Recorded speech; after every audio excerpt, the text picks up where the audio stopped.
Introduction. उसके बाद thermodynamic के जो टर्म्स हैं, सिस्टम, सराउंडिंग, बाउंड्री, ये हमने डिस्कस किए थे कल। अच्छा, उसके बाद थर्मोकेमिकल रिएक्शंस, एंडोथर्मिक और एक्सोथर्मिक रिएक्शंस को हमने डिस्कस किया था। आज हम पढ़ते हैं थर्मोडायनामिक में बेटा जो सिस्टम है उनकी टाइप्स। देखो सिस्टम जो है उनकी 3 टाइप्स हैं बेटा। एक होता है ओपन सिस्टम, ठीक है बेटा, types of the system.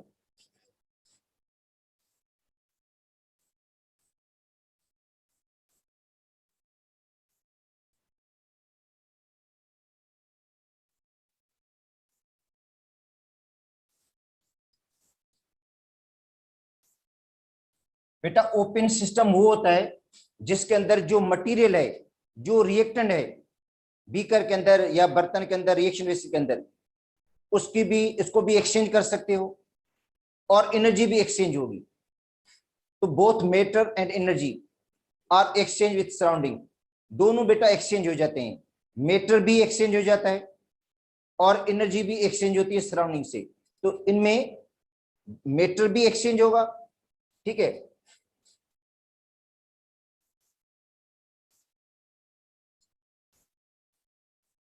Matter और एनर्जी।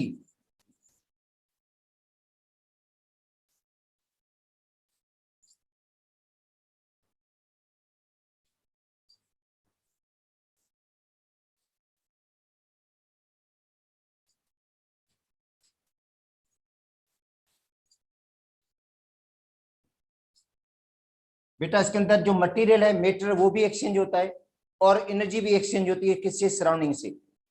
मैटर और एनर्जी दोनों एक्सचेंज होते हैं सराउंडिंग से, ओपन में। अब आते हैं दूसरा, क्लोज सिस्टम।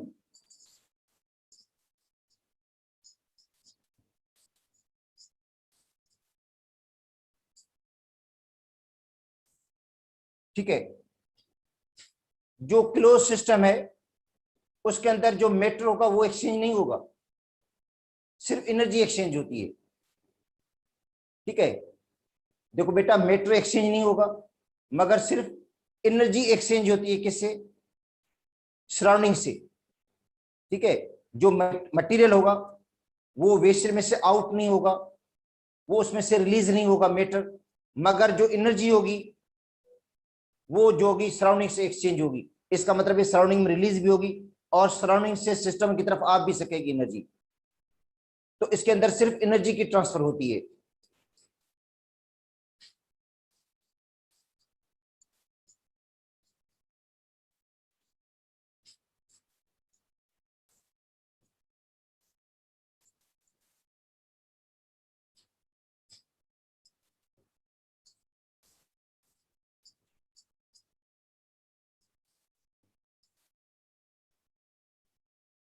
ठीक है, तो बेटा क्लोज सिस्टम के अंदर सिर्फ एनर्जी एक्सचेंज होती है मगर मटेरियल एक्सचेंज नहीं होता। अब आते हैं आइसोलेटेड सिस्टम।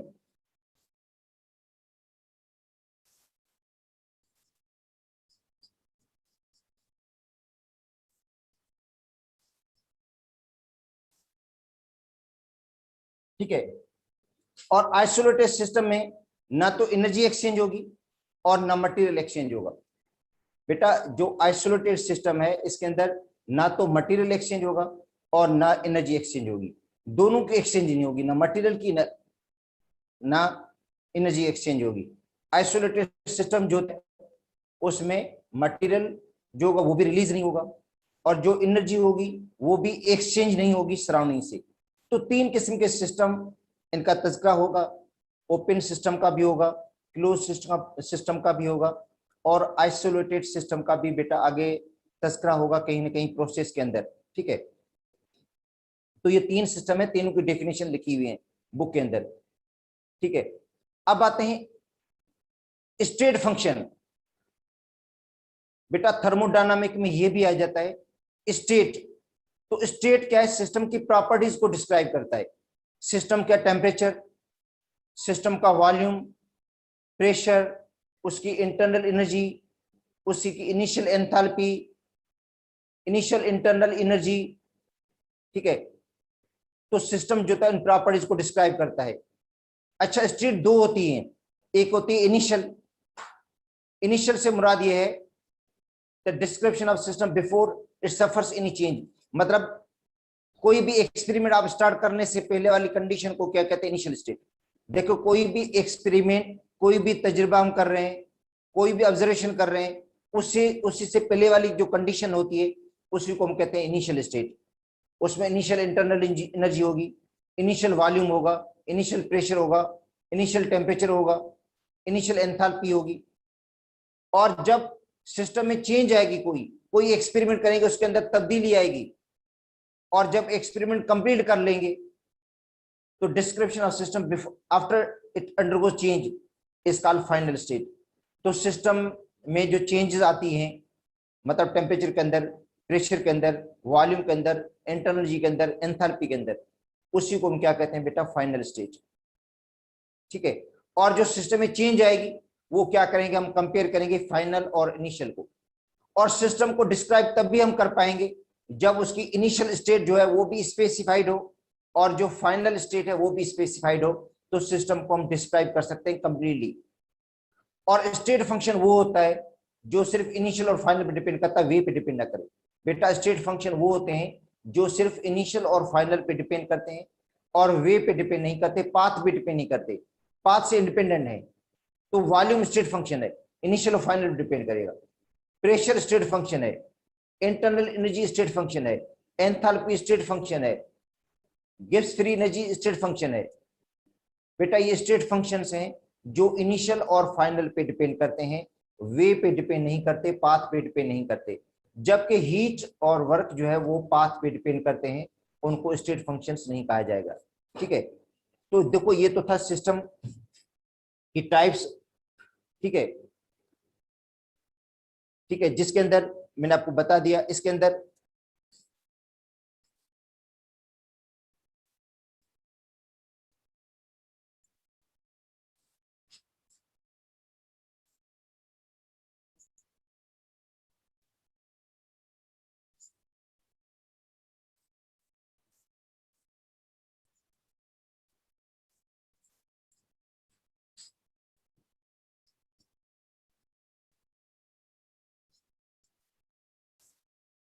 ठीक है बेटा, अब आते हैं स्टेट फंक्शन।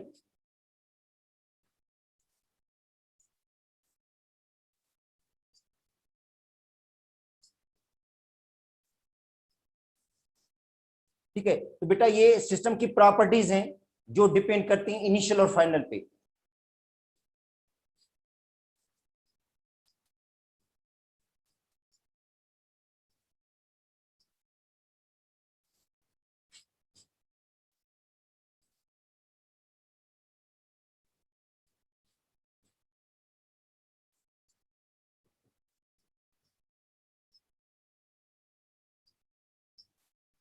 ठीक है बेटा, सिस्टम की प्रॉपर्टीज जो डिपेंड करती हैं इनिशियल और फाइनल पे, वे पे डिपेंड नहीं करती, पाथ पे डिपेंड नहीं करती हैं।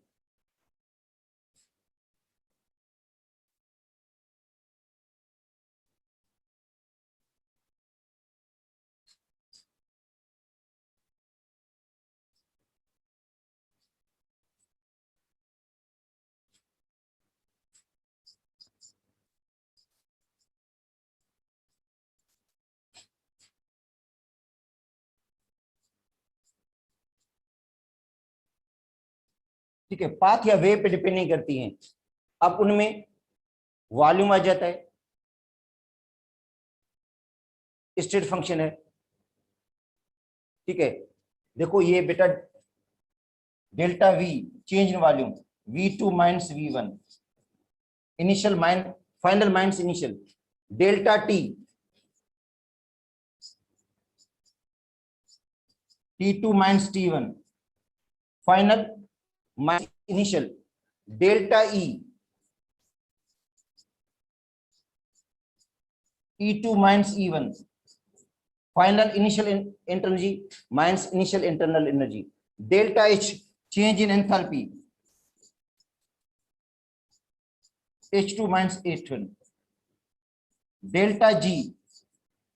तो बेटा ये गैस फ्री एनर्जी है।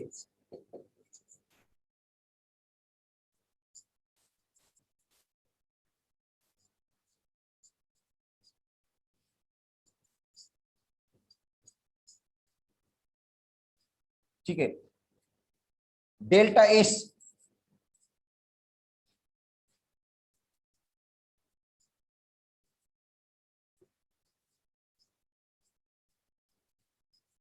चेंज इन एंट्रोपी,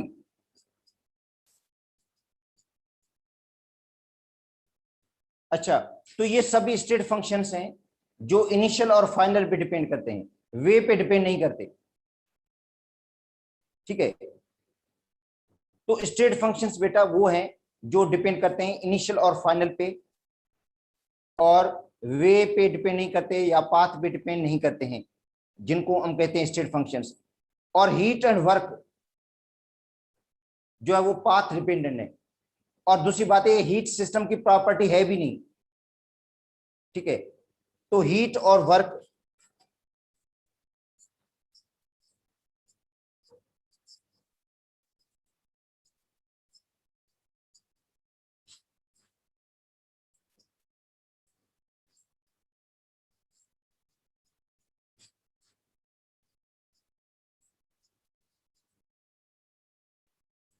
ये बेटा स्टेट फंक्शंस नहीं है, वर्क भी और हीट भी स्टेट फंक्शन नहीं है।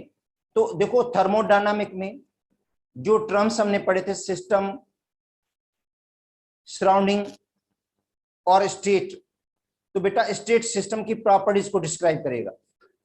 सिस्टम की जो प्रॉपर्टीज हैं, सिस्टम की इंटरनर्जी, उसकी एंथैल्पी, उसकी जो है फ्री एनर्जी, ठीक है, इस सिस्टम का वॉल्यूम, सिस्टम का टेम्परेचर, उसको डिस्क्राइब करता है।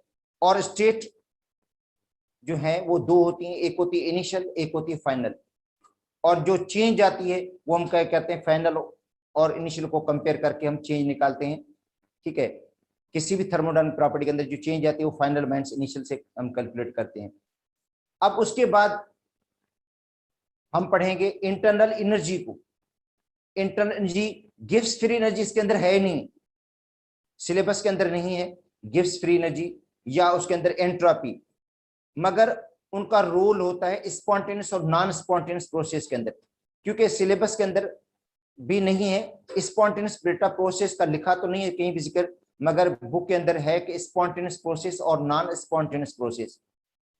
ठीक है, तो स्पॉन्टेनियस प्रोसेस वो होते हैं जो अपने बलबूते पे हो जाते हैं, मतलब इस तरह जो खुद हो जाएं।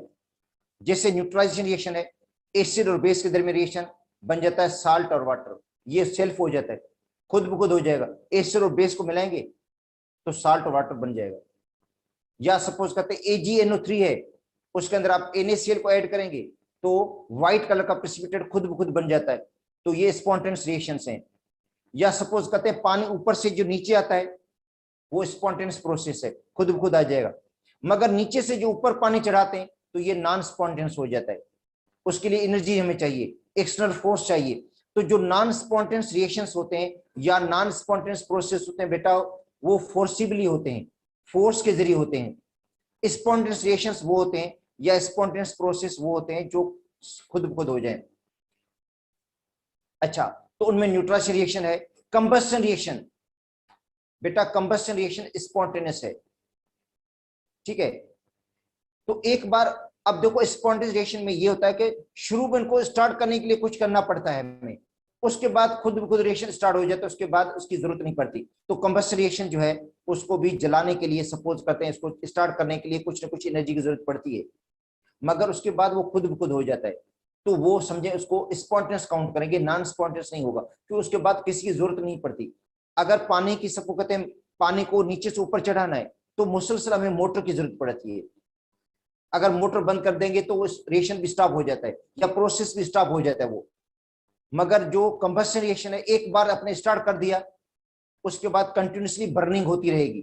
ठीक है, तो जो कंबस्शन रिएक्शन है वो मतलब स्पॉन्टेनियस है। ठीक है, न्यूट्रलाइजेशन रिएक्शन बेटा स्पॉन्टेनियस है। ठीक है, इस तरह पानी का ऊपर से नीचे आना ये समझे स्पॉन्टेनियस प्रोसेस है, और नीचे से ऊपर जाना ये नॉन स्पॉन्टेनियस है। इस तरह N2 और O2 के दरमियान reaction, N2 gas, nitrogen gas, oxygen gas दोनों एयर के अंदर मौजूद है, रिएक्शन नहीं होता। मगर जब उनको स्ट्रांगली हम हीट देते हैं, स्ट्रांगली हीट देते हैं तो उसका रिएक्शन हो जाता है, मगर वो नॉन स्पॉन्टेनियस होगा।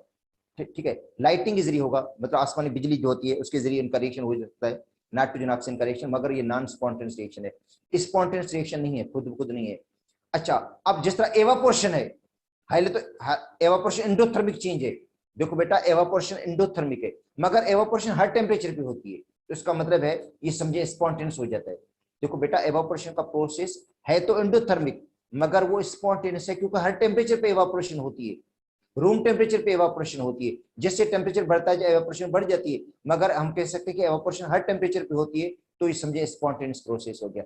मेल्टिंग ऑफ आइस, आइस का मेल्ट होना हालांकि एंडोथर्मिक है, मगर स्पॉन्टेनियस को खुद ब खुद हो जाती है, क्योंकि रूम टेम्परेचर पे वो रिएक्शन ऑटोमेटिक हो जाता है। ये मेल्टिंग रिएक्शन नहीं, मगर ये जो चेंज है वो ऑटोमेटिक हो जाती है, रूम टेम्परेचर पे आइस मेल्ट होना शुरू कर देती है।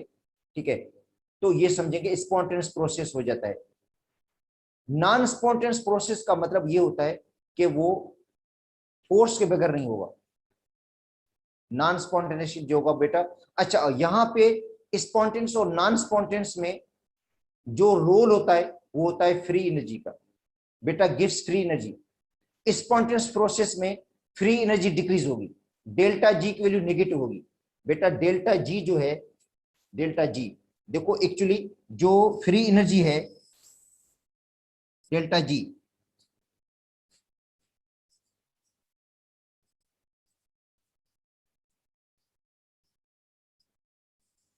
ठीक है, गैस फ्री एनर्जी इसको कहते हैं बेटा, गैस फ्री एनर्जी है, तो ये फ्री एनर्जी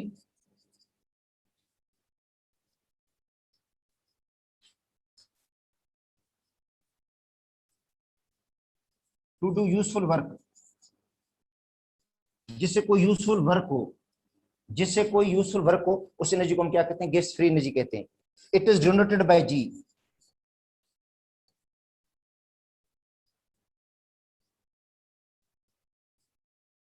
इसको लिखेंगे किससे बेटा, कैपिटल जी से लिखा जाता है। जो गैस फ्री एनर्जी है इसका सिंबल जी है।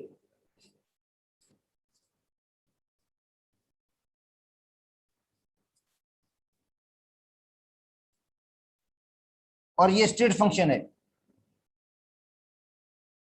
और जो डेल्टा जी है, चेंज इन फ्री एनर्जी, ये होता है delta H minus T delta S. बेटा डेल्टा एच है change in enthalpy,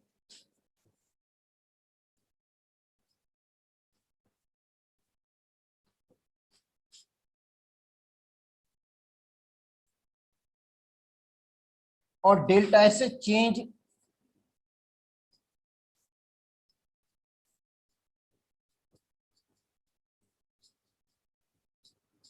in entropy.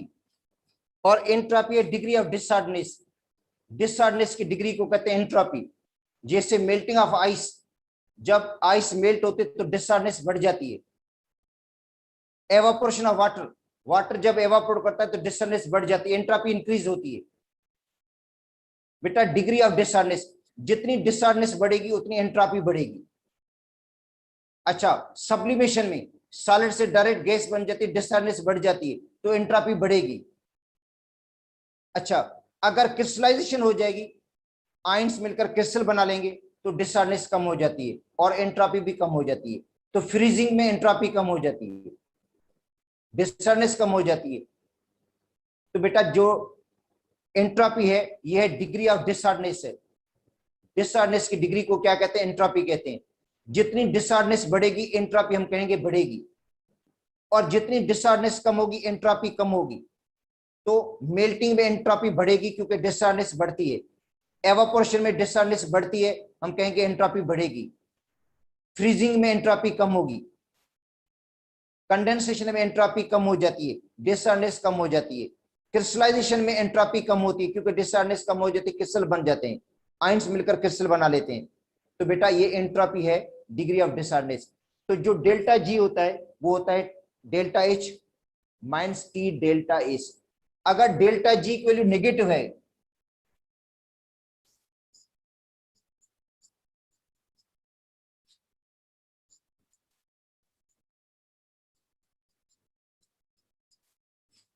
Free energy decrease हुई है, प्रोसेस इज स्पॉन्टेनियस।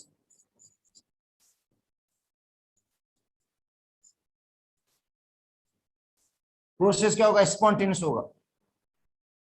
अगर डेल्टा जी का वैल्यू प्लस की है,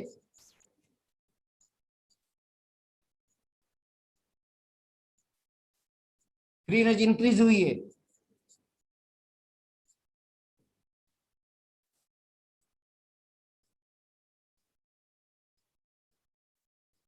तो नॉन स्पॉन्टेनियस होगा।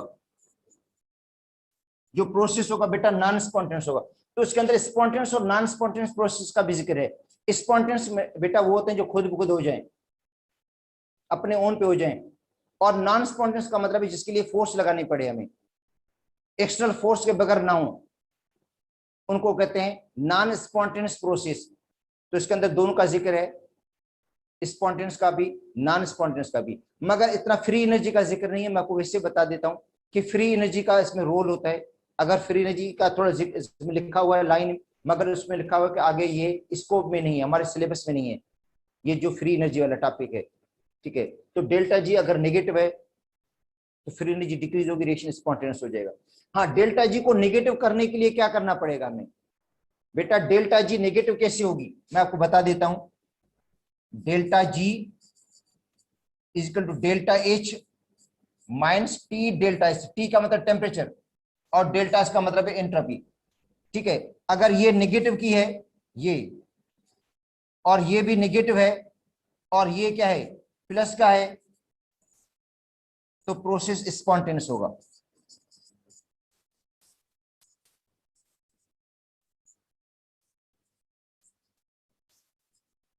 तो प्रोसेस को स्पॉन्टेनियस करने के लिए क्या करना पड़ेगा हमें? डेल्टा एस प्लस यू, ताकि प्लस की वैल्यू पॉजिटिव और नेगेटिव मिलकर नेगेटिव हो जाएगा, ओवरऑल जवाब नेगेटिव का हो जाएगा। बेटा देखो, डेल्टा एस अगर प्लस की है वैल्यू, इस प्लस को मल्टीप्लाई करेंगे इस माइनस से तो जवाब माइनस का होगा, और डेल्टा एच माइनस का है तो ये आंसर माइनस का आएगा। मतलब डेल्टा जी का माइनस होना जरूरी है। और डेल्टा जी को माइनस कौन करेगा? ये मस्ट नेगेटिव हो। ये क्या होना चाहिए? डेल्टा एच की वैल्यू नेगेटिव हो, और जो एंट्रोपी हो, एंट्रोपी बेटा एंट्रोपी इसकी साइन प्लस की हो, एंट्रोपी इंक्रीज हो। देखो, अगर ये प्लस की वैल्यू होगी, इस प्लस को माइनस से मल्टीप्लाई करेंगे तो इसका आंसर माइनस हो जाएगा। ये पूरा फैक्टर माइनस का हो जाएगा, क्योंकि प्लस और माइनस से मल्टीप्लीकेशन है इनके आपस में। डेल्टा एस के साथ ये माइनस से मल्टीप्लाइड है, तो जवाब माइनस का होगा। ये भी माइनस का, ये भी माइनस का हो जाएगा, स्पॉन्टेनियस होगा। अगर ये प्लस का है और ये भी प्लस की वैल्यू है और ये माइनस की है, तो रिएक्शन नॉन स्पॉन्टेनियस हो जाएगा।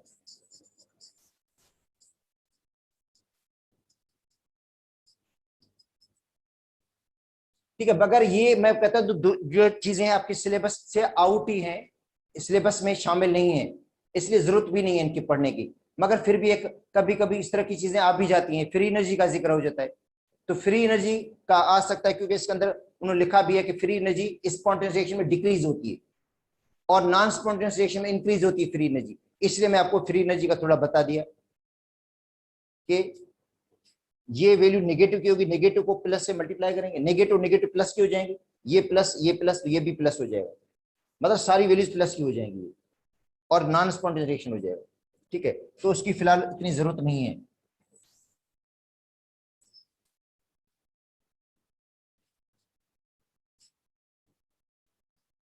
तो बेटा स्टेट फंक्शंस पढ़ लिए हमने, open close system, isolated system पढ़ लिए हमने, स्पॉन्टेनियस और नॉन स्पॉन्टेनियस नीचे पढ़ा था वो भी हमने पढ़ लिया है। अब आते हैं इंटरनल एनर्जी पे।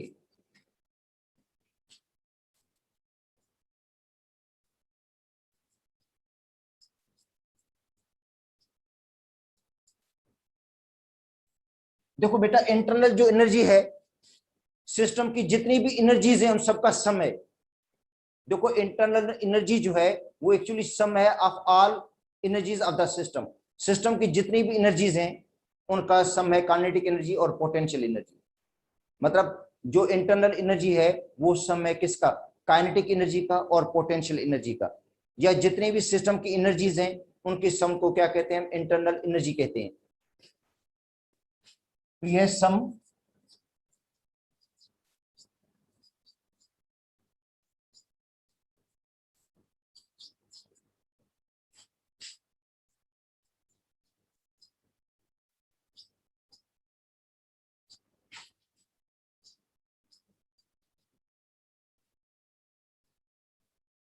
या हम कह सकते हैं सम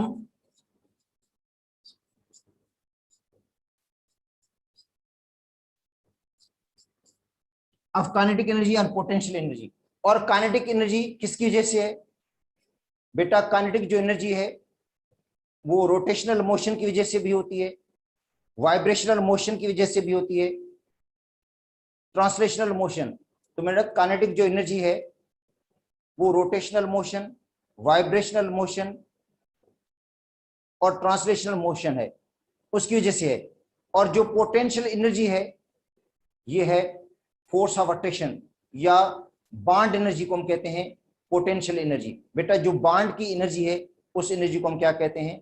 फोर्स ऑफ अट्रैक्शन। या जो बांड्स हैं, ऑल टाइप के bonds, ionic bond, covalent bond, coordinate covalent bond या वंडरवाल्स फोर्स ऑफ अट्रैक्शन, उनकी फोर्सेस की वजह से जो एनर्जी है उस एनर्जी को हम क्या कहते हैं बेटा? Potential energy. देखो पोटेंशियल एनर्जी जितने भी बांड्स की एनर्जी है उनको कहते हैं, और जो काइनेटिक एनर्जी है वो है sum of kinetic sorry rotational energy, translational energy और वाइब्रेशनल एनर्जी। मतलब काइनेटिक एनर्जी जो है वो वाइब्रेशनल, रोटेशनल और ट्रांसलेशनल एनर्जी के मोशन की वजह से है, और जो पोटेंशियल एनर्जी है वो है बांड एनर्जी। बांड की जो एनर्जी है, बांड को ब्रेक करने के या बांड को बनने की जो एनर्जी है उस एनर्जी को हम क्या कहते हैं? पोटेंशियल एनर्जी कहते हैं। ये जितनी भी फोर्स ऑफ अट्रैक्शन है, जितनी टाइप की फोर्स ऑफ अट्रैक्शन है बेटा, उसी एनर्जी को हम क्या कहते हैं? पोटेंशियल एनर्जी कहते हैं। और इनको सम करेंगे तो हमें क्या मिलेगा? काइनेटिक सॉरी मिलेगा internal energy of the system. ठीक है, तो इंटरनल एनर्जी जो है स्टेट फंक्शन है, डिपेंड करेगा इनिशियल और फाइनल पे। किसी भी सिस्टम की आप एब्सोल्यूट एक्यूरेट बेटा इंटरनल एनर्जी में लूंगा ना बहुत मुश्किल हो जाएगा, क्योंकि सबका कॉम्प्लिकेशन है इसके अंदर। इसके अंदर रोटेशनल एनर्जी भी आ जाती है, वाइब्रेशनल एनर्जी भी आ जाती है, ट्रांसलेशन एनर्जी भी मतलब रोटेशन भी आ जाती है, इसके अलावा बांड एनर्जी भी आ जाती है। सारी एनर्जी का समय, जितने भी पॉसिबल एनर्जीज हैं उनका समय, तो एब्सोल्यूट आप किसी भी कंपाउंड की, किसी भी सब्सटेंस की एब्सोल्यूट इंटरनल एनर्जी मालूम करना बहुत मुश्किल है। मगर उसके अंदर जो चेंज आती है वो मालूम कर सकते हैं बेटा। उसके अंदर जो चेंज आती है उस चेंज को आप डिटरमाइन कर सकते हैं कि उसमें क्या कितनी तब्दीली आई है, इंटरनल एनर्जी में कितनी चेंज आई है, चेंज को डिटरमाइन कर सकते हैं। और चेंज के लिए हम क्या लिखते हैं? डेल्टा ई लिखते हैं। डेल्टा ई, डेल्टा ई का मतलब है चेंज, वो होगा E2 माइनस E1। और इंटरनल एनर्जी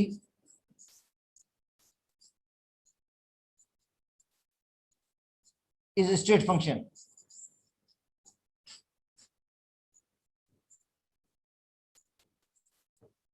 स्टेट फंक्शन में डिपेंड करते इनिशियल और फाइनल पे। अच्छा, उसके बाद है फर्स्ट लॉ ऑफ थर्मोडायनामिक या law of conservation of energy, जो कहता है energy can neither be created not destroyed. ना तो एनर्जी को हम क्रिएट कर सकते हैं, ना उसको हम डिस्ट्रॉय कर सकते हैं, मगर उसको हम चेंज कर सकते हैं एक फॉर्म से दूसरे फॉर्म में। मतलब एनर्जी के एक फॉर्म को दूसरे फॉर्म में कन्वर्ट कर सकते हैं। ठीक है, या हम कह सकते हैं total energy of system and surrounding must remain constant. जो टोटल एनर्जी है सिस्टम और सराउंडिंग की वो क्या रहेगी बेटा? कांस्टेंट रहती है according to first law of thermodynamic.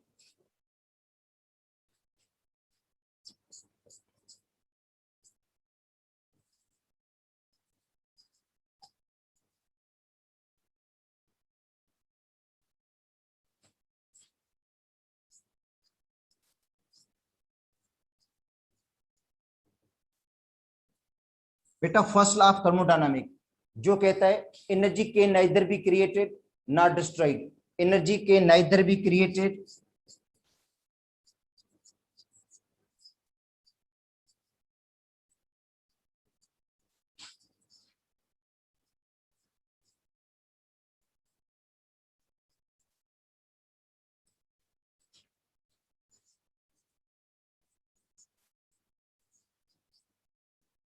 ठीक है, एनर्जी को ना तो हम पैदा कर सकते हैं ना उसको फना कर सकते हैं, मगर इसको हम चेंज कर सकते हैं एक फॉर्म से दूसरे फॉर्म में, इसलिए इसको कहते हैं law of conservation of energy. ठीक है, अब देखो इसकी जो मैथमेटिकल एक्सप्रेशन होगी बेटा, फर्स्ट लॉ ऑफ थर्मोडायनेमिक की, कंसीडर करते हैं एक सिस्टम है,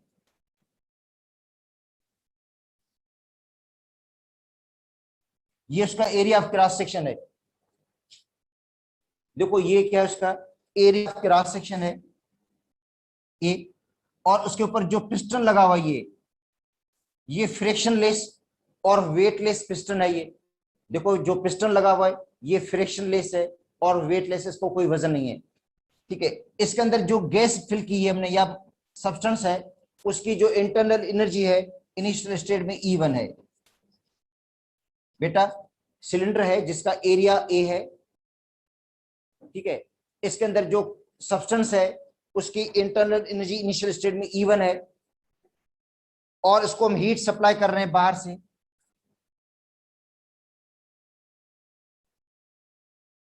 ठीक है, ये हीट सिस्टम की प्रॉपर्टी बेटा नहीं है,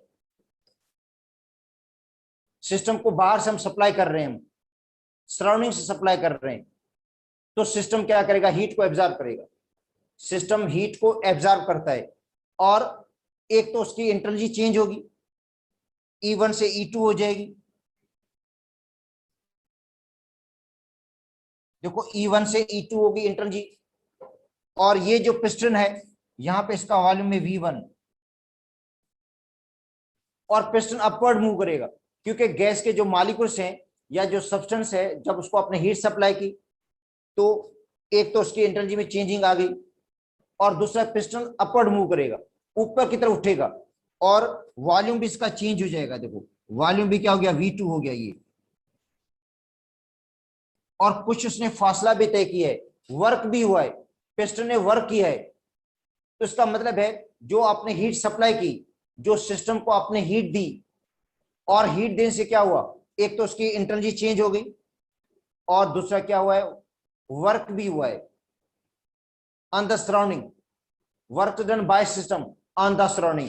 तो जो क्यू सप्लाई करते हैं, हीट सप्लाई करते हैं सिस्टम को, एक तो एनर्जी चेंज होगी E2 माइनस E1 चेंज होगी एनर्जी के अंदर, और दूसरा क्या हुआ है, वर्क हुआ है। तो Q is equal to delta E plus W। बेटा ये फर्स्ट लॉ की इक्वेशन है कि जो आप हीट सप्लाई करते हैं सिस्टम को, क्योंकि इसमें कहता है उसको हम चेंज कर सकते हैं, एक फॉर्म से दूसरे फॉर्म में कन्वर्ट कर सकते हैं। जो आपने हीट दी सिस्टम को, तो हीट से क्या हुआ, उसकी एनर्जी चेंज होगी, सिस्टम जो था उसकी एनर्जी में चेंजिंग आ गई, जाहिर है हीट देने से क्या हुआ, काइनेटिक एनर्जी बढ़ गई उसकी, मतलब उसके अंदर रोटेशनल ट्रांसलेशनल मूवमेंट भी बढ़ी, रोटेशनल एनर्जी भी बढ़ गई, वाइब्रेशन भी बढ़ गई उसके अंदर। तो इसका मतलब है सिस्टम की एनर्जी में चेंजिंग आ गई, जो सिस्टम था उसकी इंटरनल एनर्जी के अंदर चेंजिंग आई। और दूसरा ये था कि मॉलिक्यूल्स जो थे गैस के वो कोलाइड हुए, वो पिस्टन के साथ टकराए, और पिस्टन ऊपर की तरफ उठ गया, वॉल्यूम में चेंजिंग आ गई, वर्क हो गया। और ये वर्क किसने किया, सिस्टम ने वर्क किया है ऑन द अगेंस्ट सराउंडिंग। तो जो क्यू होगा, जो हीट सप्लाई करेंगे, वो एक तो एनर्जी में चेंज होगी, दूसरा वर्क में। और अगर डेल्टा ई निकालना चाहते हैं तो हो गया Q माइनस W। और ये देखो साइन W के आगे माइनस लगी है, तो इसका मतलब वर्क डन बाय सिस्टम में W के आगे साइन माइनस की होगी। बेटा देखो W के आगे साइन किसकी है, माइनस की है, तो इसका मतलब है work is done by system हुआ है, work is done by system में। ठीक है, देखो work is done by system में क्या होगा बेटा,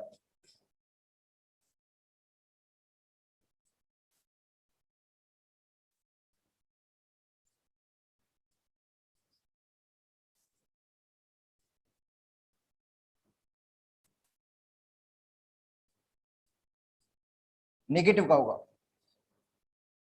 बेटा, साइन नेगेटिव की आएगी। देखो डेल्टा ही निकलेंगे तो Q माइनस W होगा, और साइन किसकी आ गई है बेटा, माइनस की आई है, तो delta is equal Q minus W का मतलब है यह work is done by system हुआ है, work is done by system, system ने खुद वर्क किया है, सिस्टम जब खुद वर्क करेगा तो यहाँ पे साइन किसकी आएगी, माइनस की आएगी, ठीक है। और दूसरा फार्मूला इसका ये हो जाता है delta E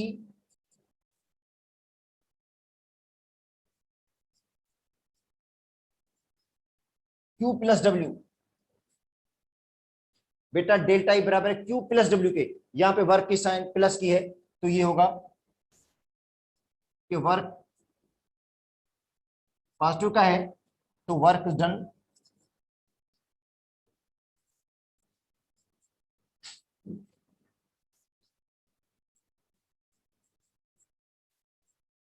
on system, work done on system में यहां पे जो डेल्टा ई वाला फार्मूला लगेगा क्यू प्लस डब्ल्यू होगा। तो देखो बेटा दो फार्मूले हैं, एक ये है formula delta E is equal to Q minus W, जो इससे पहले मैं पढ़ा चुका हूं आपको, ये वाला फार्मूला।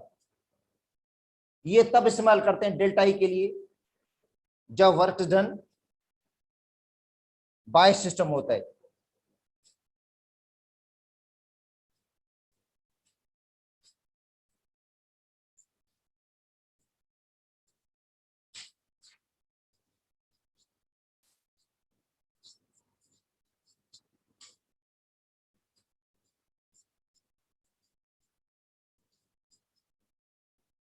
तो डेल्टा ई की जब भी प्रॉब्लम कैलकुलेट करेंगे बेटा, डेल्टा ई के प्रॉब्लम जब भी आप कैलकुलेट करेंगे, change in the internal energy calculate करेंगे, तो ये वाले दोनों फार्मूले इस्तेमाल कर सकते हैं आप लोग। ये वर्क डन ऑन सिस्टम के लिए अप्लाई कर सकते हैं ये वाला फार्मूला, और ये किसके लिए अप्लाई करेंगे, वर्क डन बाय सिस्टम। बेटा वर्क डन बाय सिस्टम होगा तो ये डेल्टा ई का फार्मूला ये लगेगा। और अगर पूछा जाता है कि डेल्टा ई की वैल्यू ज्यादा किसके अंदर होगी, डेल्टा ई लार्ज किसके अंदर होगा, वर्क डन ऑन सिस्टम में या बाय सिस्टम में, देख लो। तो इसके अंदर देखो वर्क प्लस का है, वर्क डन ऑन सिस्टम में डेल्टा ई की वैल्यू बढ़ जाएगी। बेटा डेल्टा ई की वैल्यू बढ़ेगी वर्क डन ऑन सिस्टम में, क्योंकि जो डेल्टा ई बराबर है क्यू प्लस डब्ल्यू के, डेल्टा ई किसके बराबर है, क्यू प्लस डब्ल्यू के, किसके अंदर, वर्क डन ऑन सिस्टम में।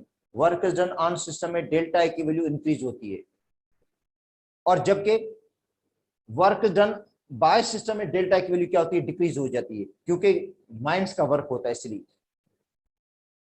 तो ये क्वेश्चन भी आ सकते हैं इस तरह के, ठीक है। तो ये फर्स्ट लॉ ऑफ थर्मोडायनामिक या law of conservation of energy, जो कहता है energy can neither be created not destroyed, न तो उसको हम पैदा कर सकते हैं न फना कर सकते हैं। और इसकी जो मैथमेटिकल एक्सप्रेशन थी, मैथमेटिकल जो डेरिवेशन थी, हमने एक्सप्रेशन लिखी थी हमने कि Q is equal to delta E plus W. जो सिस्टम को आप हीट सप्लाई करेंगे वो उसका कुछ हिस्सा एनर्जी में तब्दील होगा और कुछ किस में तब्दील होगा, वर्क के अंदर, ठीक है। अब आते हैं, ये जो वर्क होता है इस वर्क को हम कहते हैं प्रेशर वॉल्यूम वर्क। बेटा वर्क को हम क्या कहेंगे, प्रेशर वॉल्यूम वर्क, क्योंकि ये जो प्रेशर और वॉल्यूम का वर्क है,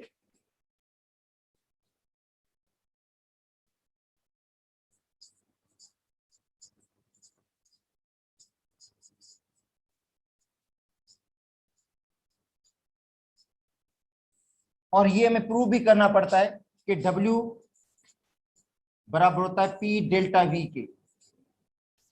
बेटा ये है W जो वर्क है ये प्रेशर वॉल्यूम वर्क है, प्रेशर और वॉल्यूम का, क्योंकि इसके अंदर वॉल्यूम में चेंजिंग आती है। प्रेशर सेम रहता है मगर चेंजिंग किसके अंदर आती है, वॉल्यूम के अंदर चेंजिंग आती है। देखो यही सेम है जो अभी हमने पढ़ा था कि एक सिलेंडर है जिसका area of cross section A है और उसके ऊपर एक पिस्टन लगा हुआ है जो फ्रिक्शन लेस है और वेटलेस पिस्टन है, अपवर्ड भी इजीली मूव कर सकता है और डाउनवर्ड भी मूव कर सकता है। और ये इसका इनिशियल वॉल्यूम है V1,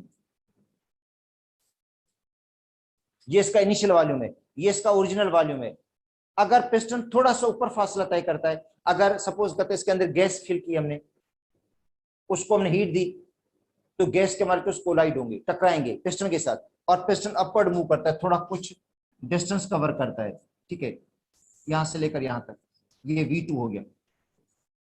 तो बेटा ये डिस्टेंस है DL,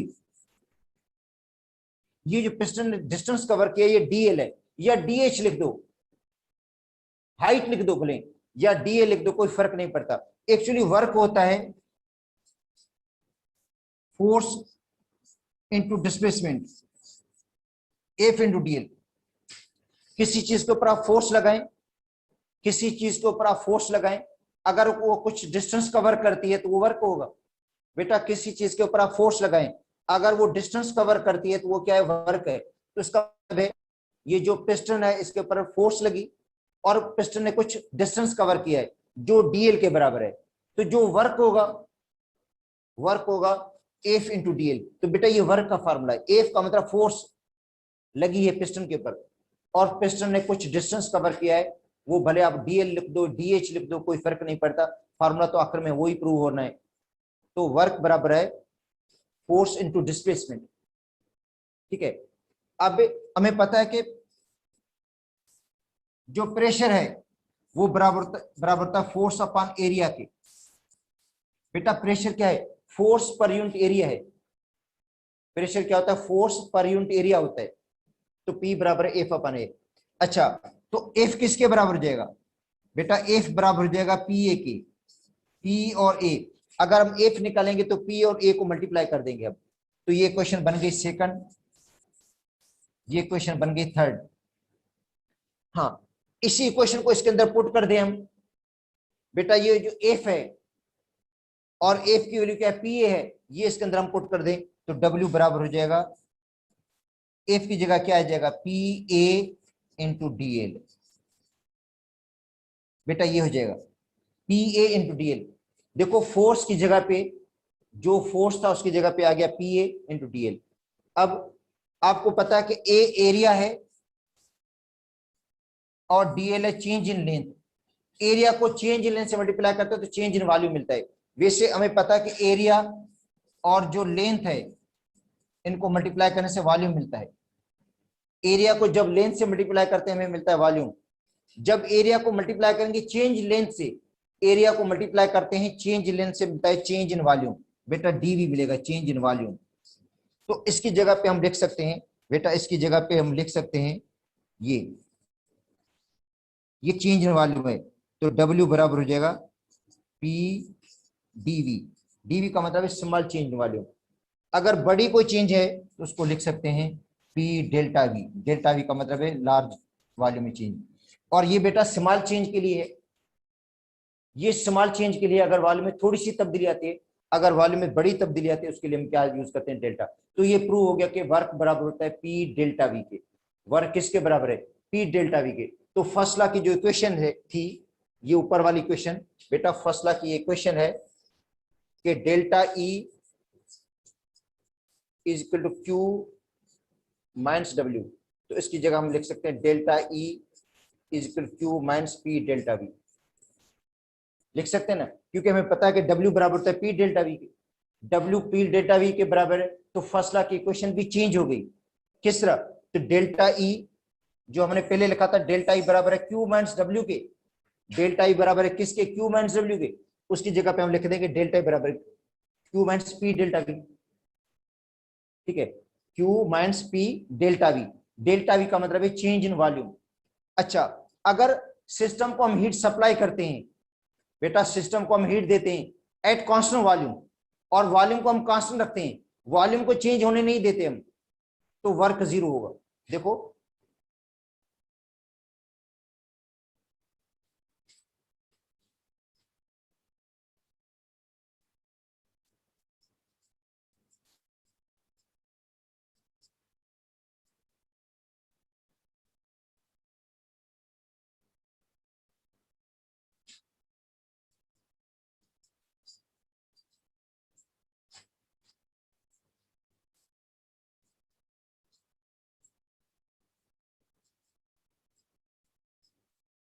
बेटा heat change at constant volume, तो ये क्यूवी होता है और ये बराबर होता है डेल्टा ई के। बेटा क्यूवी बराबर होता है डेल्टा ई के। देखो क्यूवी डेल्टा ई के बराबर क्यों हो जाता है, एक्चुअली फार्मूला तो ये है, फार्मूला तो ये होता है, ठीक है, कि डेल्टा ई बराबर है क्यू माइनस डब्ल्यू के। ठीक है, ये हमें प्रूव करना है कि कांस्टेंट वॉल्यूम पे जितनी भी हीट सप्लाई करेंगे वो सारी की सारी इंटरनल एनर्जी में तब्दील होगी, वर्क नहीं होगा। बेटा कांस्टेंट वॉल्यूम पे जितनी भी हीट सप्लाई करते हैं वो सारी की सारी हीट इंटरनल एनर्जी में चेंज होगी, वर्क नहीं होगा। इधर देखते हैं,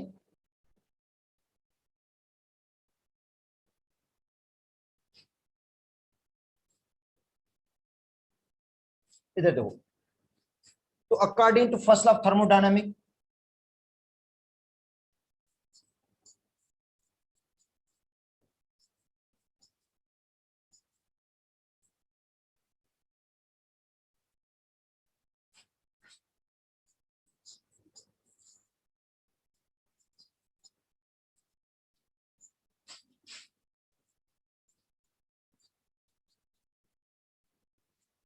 बेटा फर्स्ट लॉ ऑफ थर्मोडायनामिक के मुताबिक Q is equal to delta E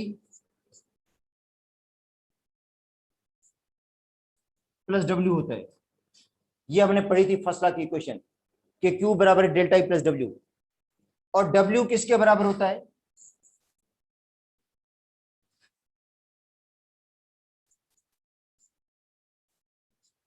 P delta V के। इक्वेशन सेकंड हो गई। बेटा हमने प्रूव किया कि W P डेल्टा V के बराबर है। देखो फर्स्ट लॉ की इक्वेशन है कि Q बराबर है delta E plus W. Q बराबर किसके बेटा? Delta E plus W. जो सिस्टम को आप हीट सप्लाई करेंगे वो एनर्जी में तब्दील होगी, वर्क में तब्दील होगी, according to first law of thermodynamics. और W किसके बराबर है? P डेल्टा V के। तो पुट इक्वेशन 2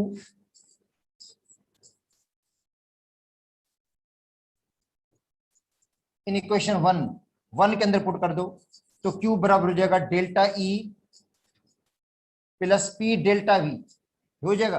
W की जगह P डेल्टा V आ गया। बेटा ये W की जगह पे P डेल्टा V हमने पुट कर दिया और कोई चेंजिंग नहीं की। At constant volume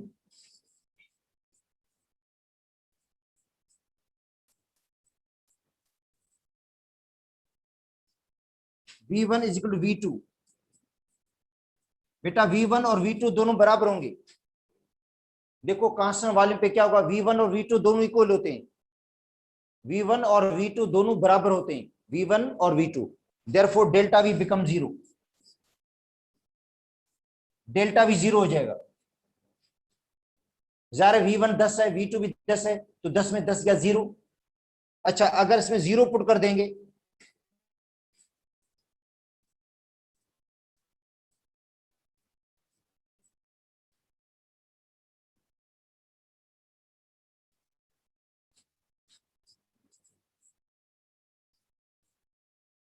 equation third में डेल्टा V की वैल्यू पुट कर दें तो QV।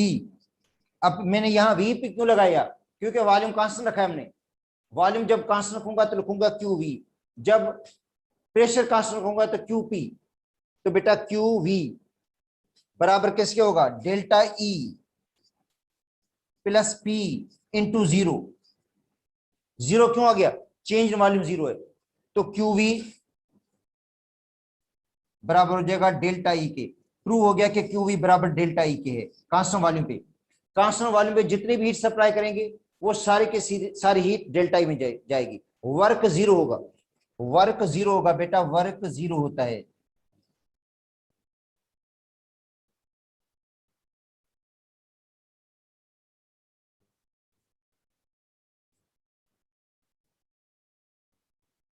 ठीक है। एट कांस्टेंट V, जब V कांस्टेंट रखेंगे तो वर्क 0 होगा और जितनी भी हीट सप्लाई करेंगे सारी के सारी इंटरनल में तब्दील होगी। अच्छा अब आते हैं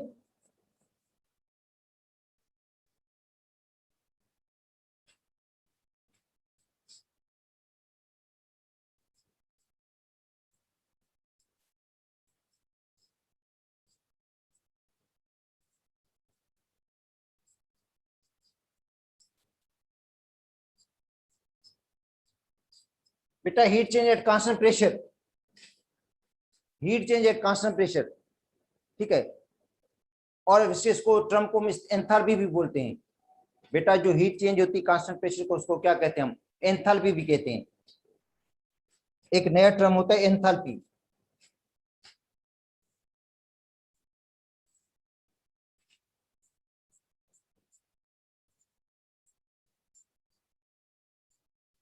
तो ये thermal change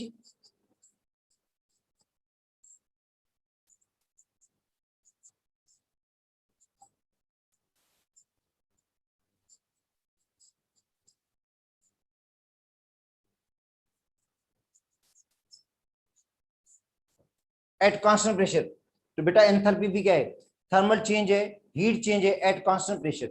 heat change at constant pressure को हम क्या कहते हैं, एंथैल्पी कहते हैं।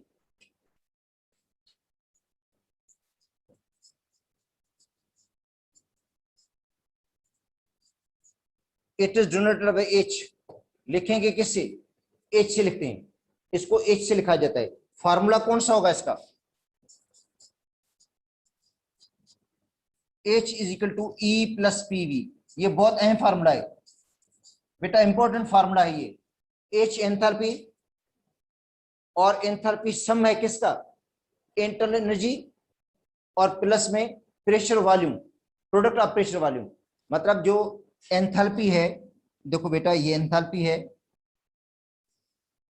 देखो H एंथैल्पी, और H एंथैल्पी किसके बराबर है, E इंटरनल एनर्जी और plus PV pressure volume, product of pressure volume. तो H जो है वो सम है E प्लस पीवी, पीवी का मतलब है प्रोडक्ट ऑफ प्रेशर वॉल्यूम, ठीक है। अच्छा, अगर एंथैल्पी H1 लिखते हैं तो होगा E1 प्लस PV1, ये इनिशियल एंथैल्पी है। और फाइनल एंथैल्पी किसके बराबर होगा बेटा, H2 E2 प्लस PV2। तो ये H1 है, ये H1 बराबर है E1 प्लस P1, और H2 किसके बराबर है, E2 प्लस PV2 के बराबर है। तो इसका मतलब है इसके अंदर देखो इंटरनल एनर्जी तो चेंज हो रही है E1 से E2, वॉल्यूम भी चेंज हो रहा है, मगर देखो प्रेशर वही सेम रहा, प्रेशर कांस्टेंट रहा है इसके अंदर, ठीक है। अब हमने प्रूव करना है बेटा, देखो हमने प्रूव क्या करना है,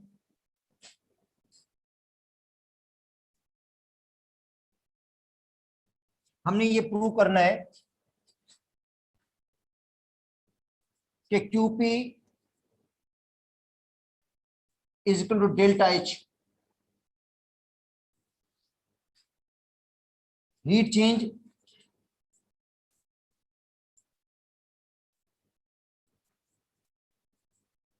एट कांस्टेंट प्रेशर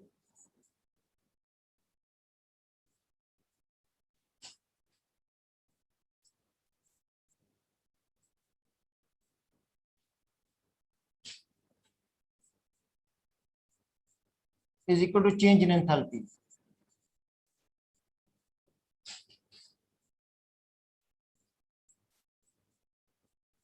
बेटा ये हमने प्रूव करना है कि QP बराबर होता है डेल्टा H के, QP बराबर किसके है, डेल्टा H के है, ये हमने प्रूव करना है।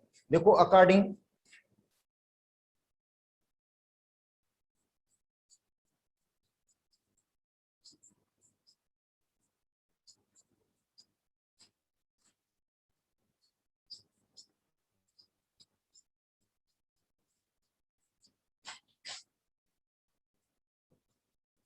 थर्मोडायनामिक, बेटा फर्स्ट लॉ ऑफ थर्मोडायनामिक के मुताबिक QP जो होता है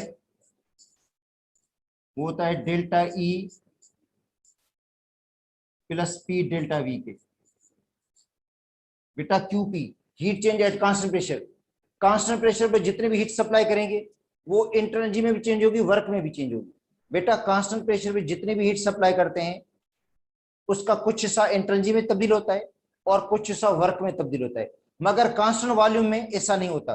कांस्टेंट वॉल्यूम में जितने भी हीट सप्लाई करेंगे, इधर देखो सारी की सारी डेल्टा में जाएगी, कांस्टेंट वॉल्यूम पे जितनी भी हीट सप्लाई करेंगे सारी की सारी डेल्टा में जाती है, मगर कांस्टेंट प्रेशर में जितनी हीट सप्लाई करेंगे उसका कुछ हिस्सा जाएगा डेल्टा में, कुछ जाएगा वर्क के अंदर, ठीक है। तो बेटा QP डेल्टा ये होगा E2 माइनस E1,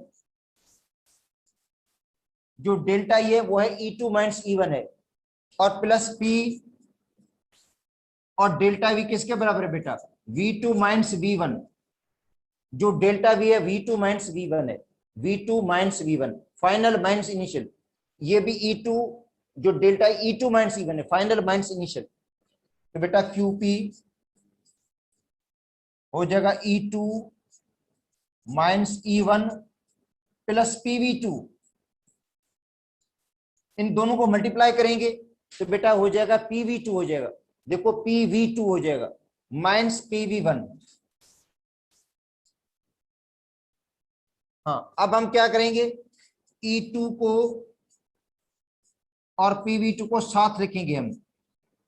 बेटा E2 और PV को हमने साथ लिखना है, E2 और PV2 को हमने क्या करना है, साथ लिखना है। E1 और PV1 को साथ लिखना है हमने,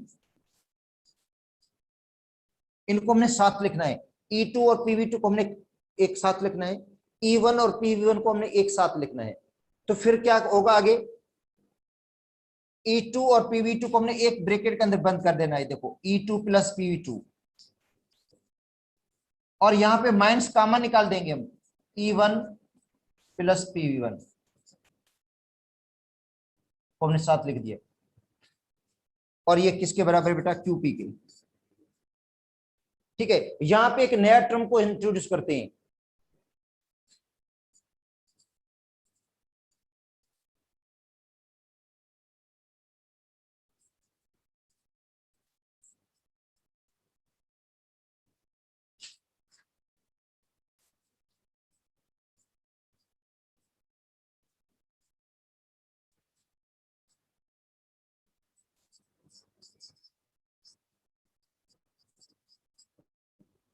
एक बेटा नया टर्म इस्तेमाल करते हैं, एंथैल्पी।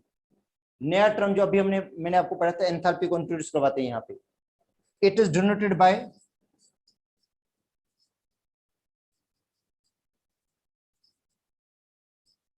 H, लिखेंगे किसे, H से। और H किसके बराबर है,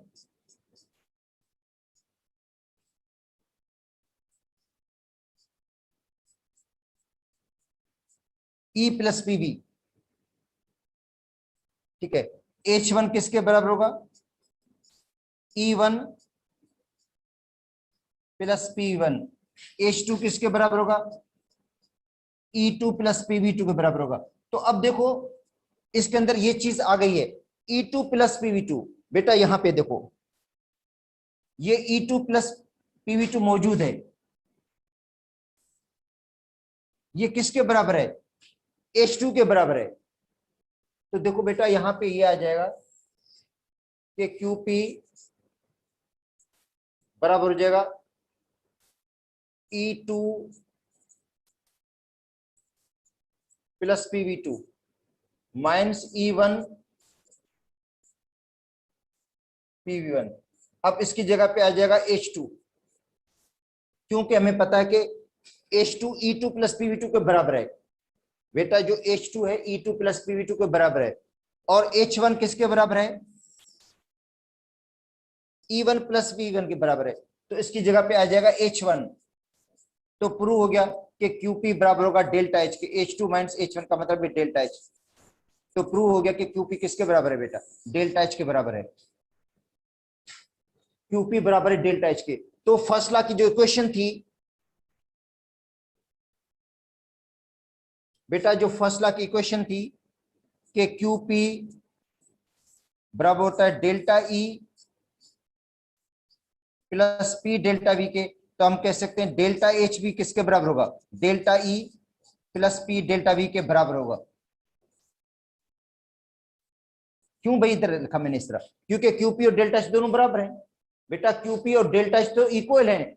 QP किसके बराबर है, डेल्टा H के बराबर है।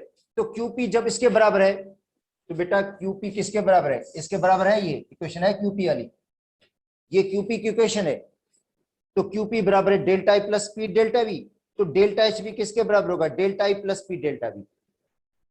और delta H change in enthalpy है, और ये डिपेंड करती है इनिशियल और फाइनल पे। तो जो एंथैल्पी है बेटा स्टेट फंक्शन है। एंथैल्पी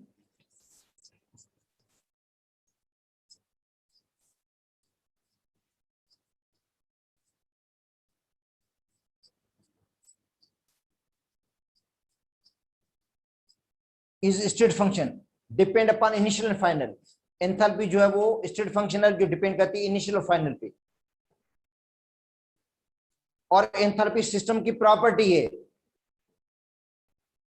और जो सिस्टम को बाहर से हम हीट सप्लाई करते हैं वो सिस्टम की प्रॉपर्टी नहीं है। बेटा एंथैल्पी तो सिस्टम की प्रॉपर्टी है, क्योंकि एंथैल्पी किसके बराबर होता है, आप देख लो। एंथैल्पी बराबर होता है E प्लस PV। E का मतलब है इंटर्नल जी, वो भी सिस्टम की प्रॉपर्टी। पी प्रेशर वो भी सिस्टम की प्रॉपर्टी, वी वॉल्यूम वो भी सिस्टम की प्रॉपर्टी, उनको सम करने से एंथैल्पी मिल रहा है ना। तो ई स्टेट फंक्शन है, प्रेशर स्टेट फंक्शन है, वॉल्यूम भी स्टेट फंक्शन है, तो एंथैल्पी भी क्या होगा, स्टेट फंक्शन होगा। बेटा देखो ई इंटरनल एनर्जी है जो स्टेट फंक्शन है, वी वॉल्यूम है जो स्टेट फंक्शन है, पी प्रेशर है जो स्टेट फंक्शन है, तो एंथैल्पी भी क्या होगा, स्टेट फंक्शन होगा। डिपेंड करेगा इनिशियल और फाइनल पे, वे पे डिपेंड नहीं करेगा, पाथ पे डिपेंड नहीं करेगा। कल हम पढ़ेंगे एंथैल्पी ऑफ द रिएक्शन पढ़ेंगे हम, डेल्टा एच की साइन पढ़ लेंगे आगे, देखो वो ये हीट ऑफ द रिएक्शन हमने पढ़ना है, ठीक है। उसके बाद ये रिलेशनशिप तो हमने पढ़ लिया इनका, बेटा रिलेशनशिप आज हमने कर लिया है ये सारा।